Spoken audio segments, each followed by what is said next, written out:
Қызылордада РЦК, Қызылорда жауапкершілігі шектеулі серіктестігінің жұмысшылары құқығымыз тапталып жатыр деп шағымдануда. Олар 2 айдан бері айлықтарын толық ала алмай келе жатқандарын айтады.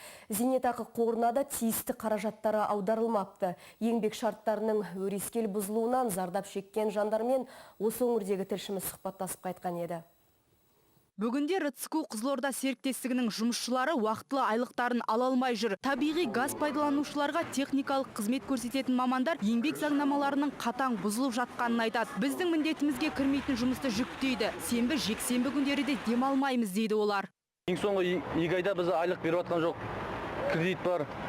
Айлық неге бермейсіздер, ана істеген ақшалар жинаңдар дейді. Ал ақша жинау біздің міндетімізге кірмейді. Шағымданушылардың қатарында кезекті еңбек демалысына шыға алмай жүргендер де бар. Серіктестік басшылығы оны мекеме есебінде ақша жоқ деп түсіндіреді екен. Олар еңбек келісім шартында көрсетілген ең төменгі жалақыдан да аз ақша алып жүрміз деп ашынады. 20 мың айлықтан алдық.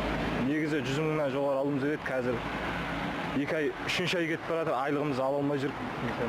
Пенсионный фонд аудармайды, айлық уақытылы жоқ, 2 ай болып тегін жұмсайды. Әбігерге түскен жұмысшылар Қазтрансгаз аймақ мекемесінің мердігер серіктестігі басшылығымен кезекті рет жүздесуге барды. Мекеме есігі оларға да бізде де ашылған жоқ.